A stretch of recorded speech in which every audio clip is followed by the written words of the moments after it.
بسم اللہ الرحمن الرحیم اعوذ باللہ من الشیطان الرجیم بسم اللہ الرحمن الرحیم صلی اللہ علی رسولہ الکریم وآلہ الطیبین الطاہرین المعصومین۔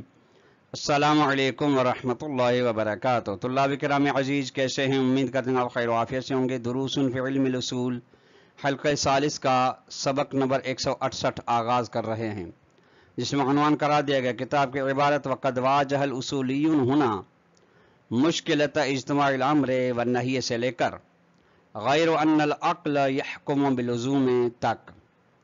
طلاب کرام عزیز، کلی لحاظ سے گزشتہ درس پیوستہ درس ہے آج، یعنی گزشتہ درس کا تسلسل ہے۔ گزشتہ درس میں ہماری بحث چل رہی تھی خصوصیت ثالثہ کے بارے میں، یعنی وہ خصوصیت، وہ راہ حل جو اجتماع امر و نہی کے درمیان میں تنافی کو دور کرنے کے بارے میں بتایا گیا ہے۔ اس کے چند باتیں بیان کی گئیں، اس کا بقایا حصہ آج کے درس میں بیان کیا جائے گا۔ نمبر 2، چند اقوال کی وضاحت کی جائے گی اس کے ذیل میں، خصوصیت ثالثہ کے ذیل میں۔ پھر وہ اقوال ہیں اور دیکھتے ہیں وہ اقوال کس طرح سے راہ حل بیان فرماتے ہیں۔ آئیے عبارت کو ملاحظہ فرمائیں۔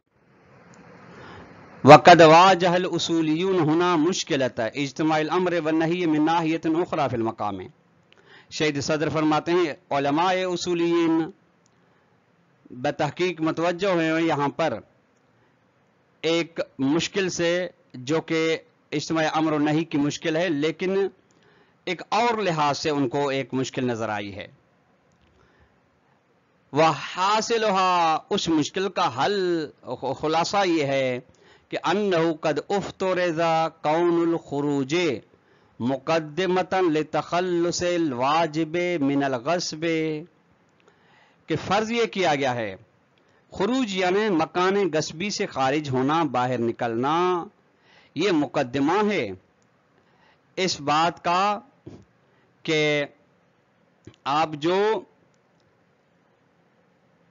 تاکہ یہ خروج مقدمہ ہے لتخلص الواجب من الغصب، تاکہ غصب میں سے جو واجب یعنی غصب سے نکلنا ہے اس کے لیے یہ مقدمہ ہے۔ وہ مقدمۃ الواجب واجبۃ، مقدمہ واجب واجب ہے، یعنی یوں ہے کہ خارج ہونے سبب ہے کہ آپ نماز انجام دے سکیں۔ ٹھیک، نماز واجب ہے، مقدمہ واجب، خروج مقدمہ واجب واجب ہے، فیکون الخروج واجبا فعلا، بس مکان غصبی سے خارج ہونا واجب ہے بالفعل، ما کونی منہی عنہ بالنہی سابق، دراصل اس کے بارے میں سابقا نہیں آئی ہے کہ آپ نماز نہ پڑھنا مکان غصبی میں۔ الذی لا یزال فعلا بخطابہ وروحی معا، وہ کہ وہ نہیں سابق جو ابھی بالفعل زائل نہیں ہو، یہ اپنے مقام پہ باقی ہے، اور یا روحی و ملاک کی فقط العقل ہے، یا اپنے ملاک کے ذریعے سے نہیں باقی ہے۔ فحال التزم، کیا یہ پابند ہونا ضروری ہے کہ بان الخروج لیس مقدمۃ للواجب؟ ایک چیز کہ آیا اس بات کو ماننا ضروری ہے، پابند ہونا ضروری ہے کہ مکان غصبی سے خارج ہونا مقدمہ نہیں واجب کا؟ 2، اور بتخصیص فی دلیل حرمت تصرف فی المقصوب ہے کہ آپ تصرف کے حرام ہونے کی دلیل کے مال غیر میں تصرف نہ کرنا، اس کو آپ مخصوص کریں علانہ اس طرح سے کہ ینفی وجود نہی من اول الامر نحال الحصت، کہ اس خروج والے حصے سے نہیں کو اٹھا لیا جائے کہ نہیں اس کو شامل نہیں ہے من تصرف جو ہو رہا ہے۔ اور بے انخرام، تیسرا یہ کہ بے انخرام فی قاعدۃ وجوب المقدمت، یا کہ جو مقدمۃ الواجب واجب کا قاعدہ ہے اس کو ہم توڑ دیں، اس سے ہم اس مورد کو استثناء کر دیں۔ وجوہ بل اقوال، یہ اس بارے میں یہ چند اقوال ہیں جن میں سے آپ نے ملاحظہ فرمایا 3 تھے، خلاصہ یہ کہ 3۔ پہلا یہ تھا کہ خروج مقدمہ واجب نہیں ہے، جب مقدمہ واجب نہیں ہے تو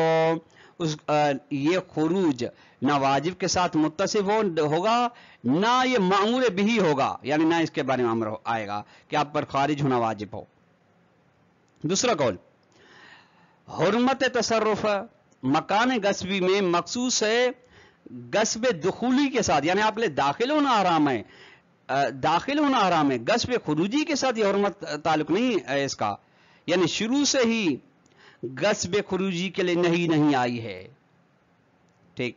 نمبر 3 قول ہے قاعد وجوب مقدمہ، یعنی مقدمۃ الواجب واجبن کو اس مورد سے استثناء کیا جائے، یعنی یوں استثناء ہوگا تو پھر یوں کہا جائے گا کہ خروج اگرچہ مقدمہ واجب ہے لیکن یہ مورد اس قاعدے کے ذیل سے استثناء ہے. اما الوجہ الاول، پہلی صورت کیا ہے کہ مقدمہ واجب، یہ خروج جو ہے، خروج من المکان الغصبی، یہ مقدمہ واجب نہیں ہے. فحاصل خلاصہ یہ جس کا یہ کہ ان الخروج والبقاء متضادان ہے، کہ خروج یعنی مکان غصب خارج ہونا اور مکان غصب میں باقی رہنا یہ آپس میں ضد ہے. بس واجب کیا ہے؟ واجب ہے ترک بقا. بس اگر فرض کریں گے خروج مقدمہ ہے تو یہ مقدمہ بنے گا ترک بقا کے لیے، در حالانکہ ممکن نہیں کہ خروج مقدمہ بنے ترک بقا کے لیے، کیونکہ خروج بقا ضد ہیں. بل واجب ہو ترک البقا، واجب کیا ہے؟ بقا کو ترک، یعنی بقا در مکان غصبی اس کو ترک کرنا. فعل واحد ضدین لیس مقدم لترک ضدی، اور دو ضدوں میں سے ایک کو انجام دینا یہ ہرگز ایسا نہیں ہے کہ آپ ایک ضد کو انجام دے رہے ہیں تو دوسرے کے ترک کا مقدمہ بنے، یہ اصل میں ہے ہی نہیں. کما تقدم فی الحال کا سابقہ، جیسے کہ یہ حلقہ ثانیہ میں بھی یہ بات بیان ہو چکی ہے. وہذا الوجہ، شہید صدر فرماتے ہیں یہ وجہ اول، حتی اذا تم، پہلی بات کہ تام نہیں ہے، اگر تام ہو بھی صحیح، لا یحل المشکلۃ علی العموم، یہ مشکل کو حل نہیں کرتی. مشکل اجتماعی امر و نہیں بطور عمومی یعنی ہر مقام میں حل نہیں کرتی. ہاں اگر کرتی بھی ہے تو بطور خصوصی. کیوں؟ لأن هذه المشكلة لا نواجهها في هذا المثال فقط بل في حالات اخرى، بلکہ ہم اس مشکل کو کے ساتھ فقط اس مثال غصبی میں ملاحظہ نہیں کرتے بلکہ تمام دیگر مقامات میں بھی یہ مشکل پائی جاتی ہے کہ لا يمكن انکار مقدمۃ فیہا، کہ جہاں پہ مقدمے کے ہونے کو آپ انکار نہیں کر سکتے. من قبیل، مثلا مثال دیکھیے، من قبیل من سبب من قبیل من سبب، مثلا وہ آدمی جو سبب ہوا ہے سوء اختیار الى الوقوع فی مرض مہلک، یعنی اس نے اپنے ایسا کام کیا کہ وہ ایک ارادے اختیار سے، کسی نے اس کو مجبور نہیں کیا، ایسا کام کیا کہ وہ دائمی بیماری میں یا ہلاکت والی بیماری میں واقع ہو گیا، گرفتار ہو گیا اپنے خصوصی ارادے اختیار. فرض کریں اس نے شراب پینا شروع کیا، ینحصر علاج بشرب المحرم، تو یہاں پہ اس کا علاج کیا ہے؟ حرام، شراب حرام ہے اس کے ذریعے سے.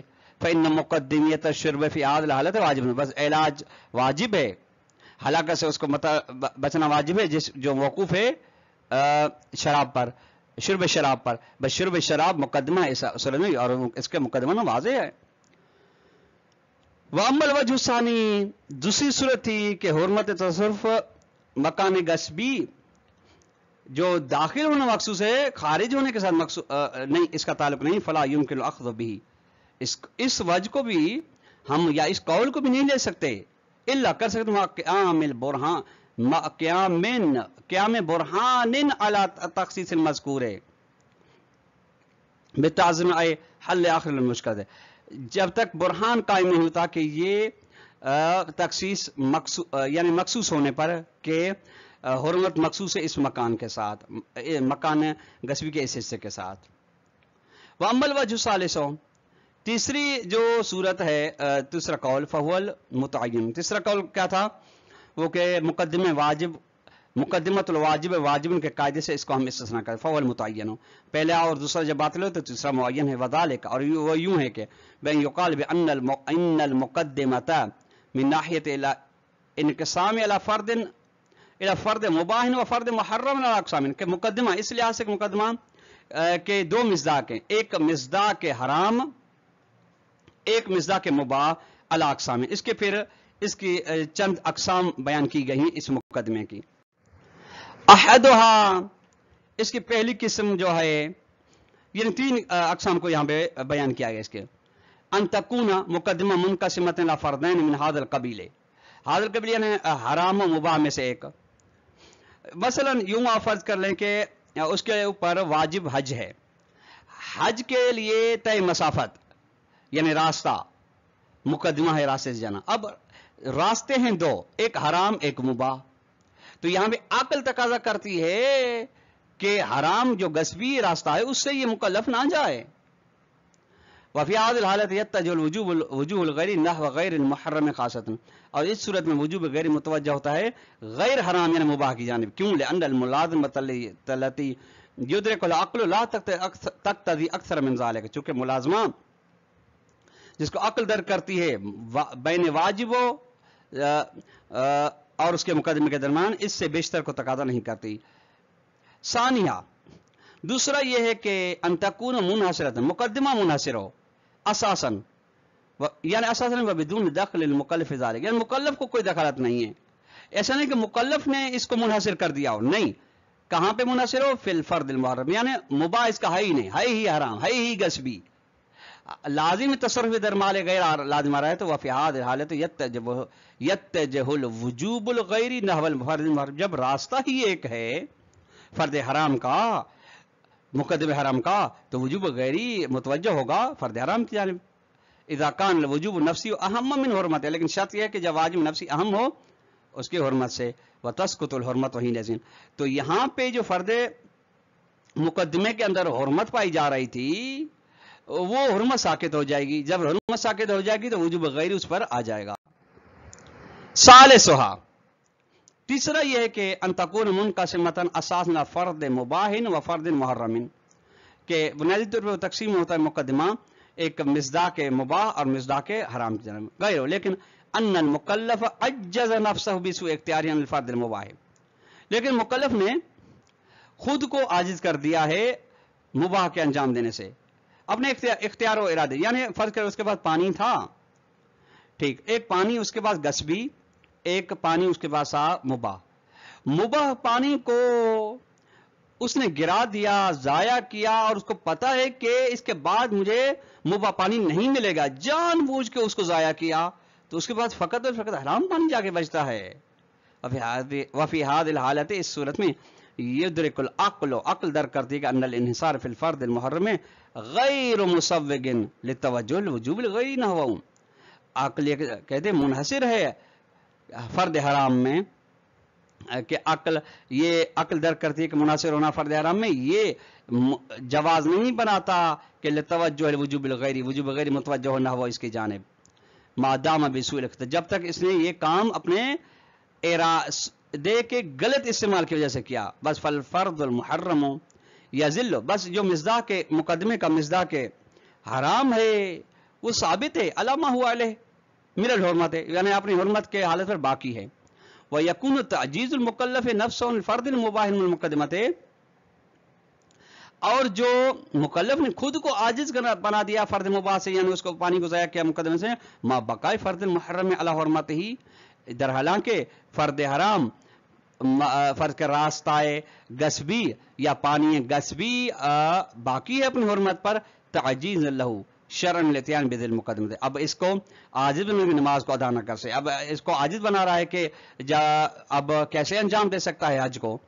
کیوں؟ لأن المنع شرعا من مقدمۃ الواجب چونکہ شرعی لحاظ سے مقدمے واجب سے منع ہونا تعجیز شرعی عن الواجب یہ کہ شرعی لحاظ سے معذور ہے شرعی لحاظ سے عاجز ہے واجب کو انجام دینے سے.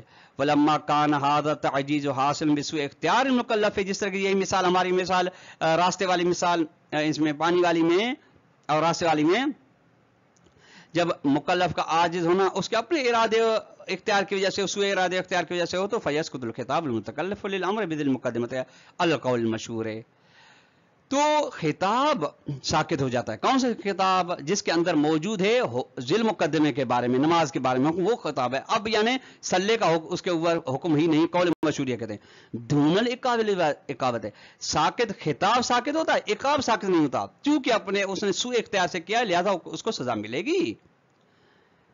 طلاب کرام عزیز، آج کا درس ہم اختتام کو پہنچا۔ والسلام علیکم ورحمۃ اللہ وبرکاتہ۔